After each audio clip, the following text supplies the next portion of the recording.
মৃত্যুৰ পাছতো পিতৃ স্মৃতি জীয়াই ৰাখিবলৈ দুই পুত্ৰই ৰাইজৰ হকে উচৰ্গা কৰিলে এখনি প্ৰৱেশদ্বাৰ।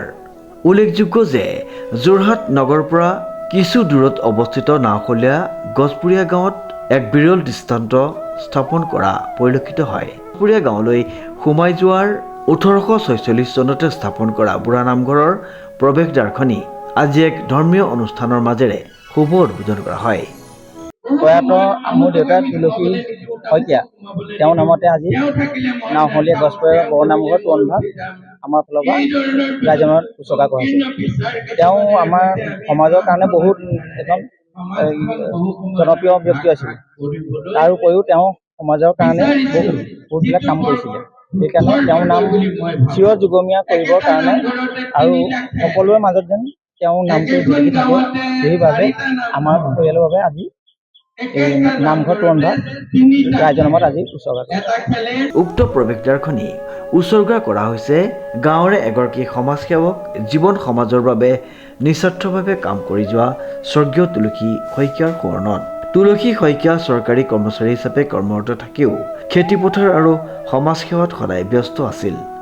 সমাজৰ প্ৰতি তেওঁৰ আন্তৰিকতা আৰু ত্যাগৰ মনোভাৱেই তেওঁক সকলোৰে প্ৰিয় ব্যক্তি হিচাপে গঢ়ি তোলে। আজি আচলতে আমাৰ এই অঞ্চলৰ বাবে এটা বৰ শুভ দিন।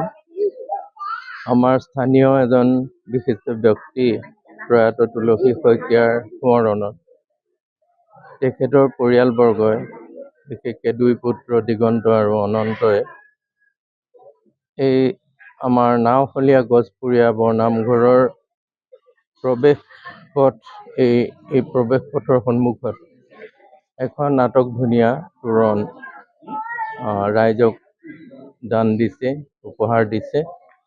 আৰু আজি এই শুভ উন্মোচনী অনুষ্ঠানটোত মই নিজকে জড়িত কৰিবলৈ পাই ধন্য মানিছোঁ।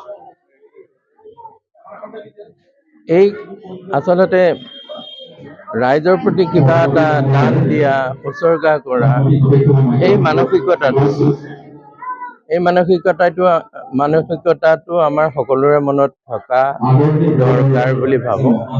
বহু টকা পইচা থকা মানুহেও দান দিব নোৱাৰে, ৰাইজৰ প্ৰতি কিবা এটা কৰিব, উচৰ্গা কৰিব নোৱাৰে। কিন্তু বেছি টকা পইচা নাথাকিলেও এটা মহৎ মনৰ অধিকাৰীসকলে ৰাইজৰ প্ৰতি কিবা এটা দি যোৱাৰ মানসিকতাটো থাকে তেখেতসকলৰ, আৰু সেইটোৱে আমাৰ সমাজখনক একতাৰ দোলেৰে বান্ধি ৰখাত সহায় কৰে বুলি ভাবোঁ। এই ব্যক্তিগৰাকীৰ মৃত্যুৰ পিছতেই তেওঁৰ দুই পুত্ৰ দিগন্ত আৰু অনন্ত আৰু পৰিয়ালবৰ্গই তেওঁৰ আদৰ্শক স্মৰণ কৰি সমাজৰ উপকাৰৰ বাবে এই প্ৰৱেশদ্বাৰখনি নিৰ্মাণ কৰে। শতাধিক ৰাইজৰ উপস্থিতিত আয়োজিত উদ্বোধনী অনুষ্ঠানত ধৰ্মীয় অনুভূতিৰ লগতে গাঁৱৰ বহু বিশিষ্ট ব্যক্তিৰ উপস্থিতিত আজি এই প্ৰৱেশদ্বাৰখন মুকলি কৰা হয়। সামাজিক মূল্যবোধ আৰু পৰম্পৰাৰ এক অনন্য নিদৰ্শনস্বৰূপে পৰিয়ালটিয়ে যি দৃষ্টান্ত স্থাপন কৰিছে তাক সকলোৱে মুখে মুখে প্ৰশংসা কৰা পৰিলক্ষিত হয়।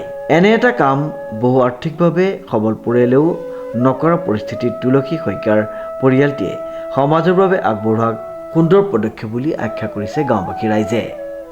এইদৰে এটা সাধাৰণ পৰিয়ালৰ পৰা অহা উদাহৰণে সমাজত এক সুস্থ ধাৰণা জন্ম দিয়ে। সমাজৰ কাৰণে বা পৰিয়ালটোৰ কাৰণে গোটেইখিনি ঘৰ দুৱাৰ মাটি সম্পত্তি সকলোবোৰ দি থৈ গুচি গ'ল।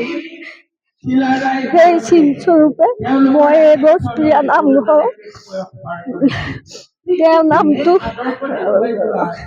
জিলিকি থাকিবলৈ তেওঁৰ গছপুৰীয়া নামঘৰত এখনি তোৰণ ল'ৰা দুটাই সৈতে মই তেওঁক আগবঢ়াই দিছোঁ। তেওঁ যে নামটো চিৰদিন জিলিকি থওক। মই এতিয়া আৰু বেছি কথা মোৰ প্ৰিয় আছিল। মই কোনোদিন একো কৰি নেপালোঁ, যিটো কওঁ তাকেই শুনে, তেওঁ যি কয় মই তাকেই শুনি এখন সুন্দৰ পৰিয়াল গঢ় দিছিলোঁ।